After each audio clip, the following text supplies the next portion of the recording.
hadirin yang kami muliakan, selanjutnya sambutan dengan Fakultas Dakwah dan Komunikasi Universitas Islam Negeri Al-Radhi Banda Aceh kepada Ibu Dr. Kusmawati Hatta MPD, disilakan.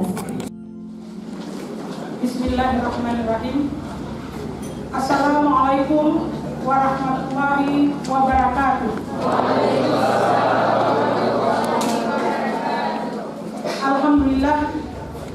Alhamdulillahirabbil alamin. Wassalatu wassalamu ala asyrafil anbiya'i wal mursalin wa ala alihi wa sahbihi ajmain. Amma ba'du, fa ya ayyuhal hafizuna wal hafizaat rahimakumullah. Asyhadu an la ilaha illallah wa asyhadu anna Muhammadan abduhu wa rasuluh. Pertama-tama dan yang paling utama, marilah kita panjatkan puji syukur kehadirat Allah Subhanahu wa taala yang telah melimpahkan rahmat dan karunia-Nya sehingga pada hari ini dan pada saat ini kita masih diberi umur panjang, masih diberi kesehatan, dan masih diberi kesempatan untuk bisa beraktivitas sesuai dengan kehendak Allah. Selawat dan salam dan tidak lupa kita sanjungkan kehadiran Nabi besar Muhammad Sallallahu Alaihi Wasallam yang telah mengajarkan manusia dan meninggalkan ajarannya, yang kalau kita mau mengikutinya, insya Allah kita akan selamat baik di dunia maupun di akhirat. Yang berbahagia gubernur atau yang mewakilinya, Bapak Rektor dan seluruh jajaran yang ada di UIN Araniri, pimpinan keseluruhan dan undangan, yang kami hormati Wakil Wali Kota atau yang mewakilinya, Kapolda atau yang mewakilinya, Kapolres atau yang mewakilinya, dan Rinda yang sudah berhadir, Kepala Kumham atau yang mewakilinya, Ketua Badan Daya atau yang mewakilinya, dan seluruh undangan yang sudah berhadir pada hari yang berbahagia ini. Tadi sambutan Ketua Panitia sudah kita dengarkan kenapa acara ini kita lakukan, dan juga sudah kita dengarkan bersama presentasi dari Dr. Iskandar yang hari ini barangkali tadi menjadi satu terapi. Dengan banyaknya kita tersenyum dan tertawa, ini juga merupakan terapi yang bisa menggugah jiwa kita. Bapak Ibu yang terhormat dan yang berbahagia, hari ini kita banyak melihat banyak orang dengan kondisi stres tapi sehat. Ada orang yang sehat tapi stres. Jadi kedua hal ini tidak lepas dari kondisi manusia itu sendiri.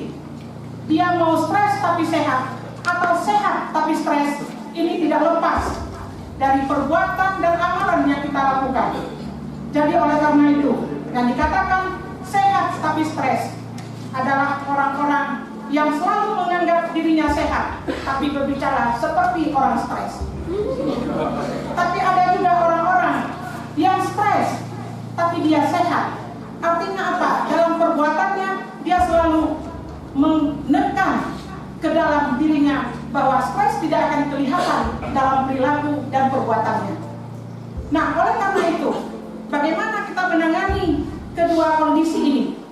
Dengan kondisi Aceh yang selama ini kita melihat banyak sekali kita dihadapi dengan persoalan-persoalan.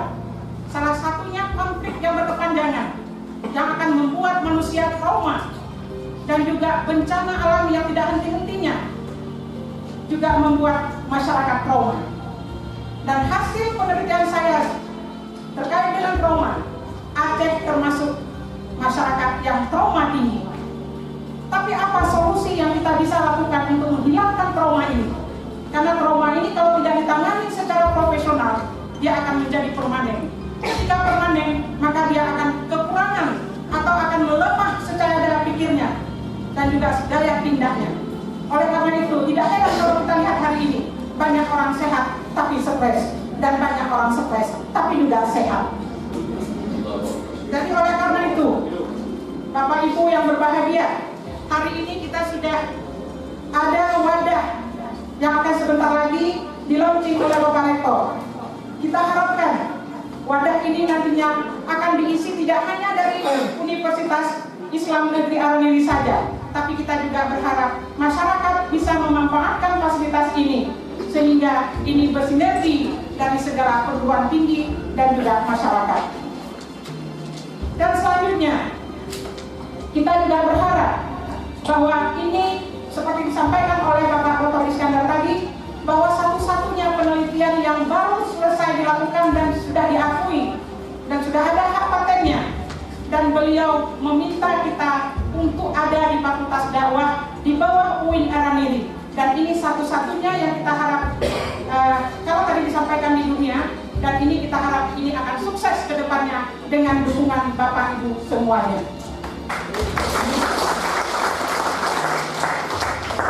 Nah, oleh karena itu, yang saya sampaikan tadi dua hal, kondisi manusia, ada penanganannya, yang mungkin selama ini orang sehat secara jasmani, orang sakit secara jiwa, ini pengobatannya sudah ada dan sudah banyak di dalam dunia perkembangan ilmu pengetahuan. Misalnya dalam dunia psikologi, itu sudah dikatakan bahwa ada terapi-terapi yang secara konvensional sudah dikenal oleh dunia. Misalnya tadi ada terapi seni. Terapi seni ini bisa saja dengan melukis, bisa dengan menyanyi, atau tadi musik dan sebagainya, dan bahkan juga ada lukis dan sebagainya.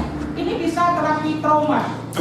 Tapi ada juga terapi-terapi lain yang juga seperti misalnya contoh, ada terapi yang sifatnya juga sekarang sudah booming, seperti misalnya ruqyah. Ini orang-orang yang dirasuki setan. Kita juga nggak tahu apa benar dirasuki setan atau memang hatinya sendiri yang tidak tenang sehingga membuat mereka gelisah. Nah, kegelisahan ini dianggap satu-satu arah kemasukan setan. Maka ada obatnya hari ini juga ruqyah itu bermunculan. Dan alhamdulillah ini juga satu alternatif pengobatan. Dan lainnya lagi juga banyak pengobatan-pengobatan yang sudah booming di dalam masyarakat kita. Seperti misalnya kita tadi, kalau orang merasa psikologis terganggu, itu datang ke psikolog. Kalau sudah misalnya agak sedikit rusak, itu ke psikiater. Dan bahkan ini juga ada yang sedikit gangguan-gangguan, itu namanya nanti ke konseling. Dan kalau memang semuanya kita bisa kombinasikan menjadi nanti terapi zikrullah, di mana insya Allah setelah di launching nantinya kita juga akan dilatih dosen-dosen yang sudah backgroundnya bimbingan konseling dan juga yang mengikut atau yang ingin menjadi profesional dalam bidang terapi zikrullah ini akan dilatih oleh Pak Iskandar bagaimana cara tadi ucapan-ucapan yang benar. Barangkali kita selama ini sudah menyatakan Allah, Allah dengan benar, tapi tadi huruf H, huruf L dan sebagainya itu di mana pangkalnya pengucapannya sehingga punya manfaat dan punya pengaruh kepada kita bersama. Jadi sekali lagi kami berharap dukungan Bapak Ibu hari ini itu merupakan satu semangat yang besar bagi kami untuk melaksanakan dan untuk membuka layanan ini dengan sebaik-baiknya. Karena di Fakultas Dakwah hari ini ada bimbingan konseling dan ada juga sudah satu lagi jurusan KESOS, kesejahteraan sosial. Ini juga menyangkut kepada tadi penanganan bencana dan sebagainya. Kalau kita kombinkan dengan penanganan psikologis, ini akan berdampak kepada kita semua sehingga nanti kita akan sehat jiwa dan raga. Harapan kita. Tapi ini bukan satu-satunya terapi yang mungkin sudah banyak terapi-terapi yang lain. Tapi kalau kita bersama-sama kombinasikan, misalnya tadi kalau sakit fisik, rumah sakit hari ini banyak sekali dan alat-alatnya sudah bisa disembuhkan. Bahkan orang sakit jantung bisa sekarang dirubah dan sebagainya, bahkan ada dicangkok dan sebagainya sudah bisa. Itu secara fisik. Tapi yang sangat sulit penanganannya adalah psikologis atau jiwa. Karena jiwa tidak nampak, seperti listrik. Kita tahu listrik hidup kalau ada lampu sebagai indikator bahwa itu hidup. Sama juga kita tahu orang ada jiwanya ketika dia bisa berjalan dan bisa bergerak dan sebagainya. Tapi kita tahu tidak, dia sedang sakit tidak jiwa dan sebagainya.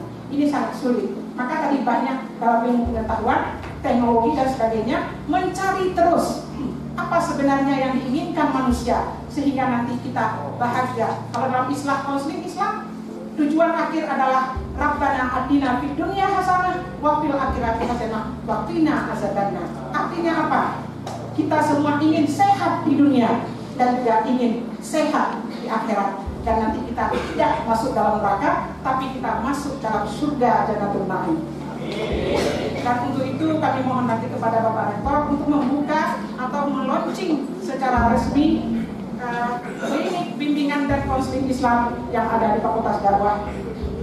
Saya akhiri kalam, kalau ada kata-kata yang kurang mengenakan, yang namanya manusia bisa saja membuat kesalahan. Allah lah yang selalu benar dan selalu yang kita kenal. Saya akhiri wabillahi taufiq hidayah. Assalamualaikum warahmatullahi wabarakatuh.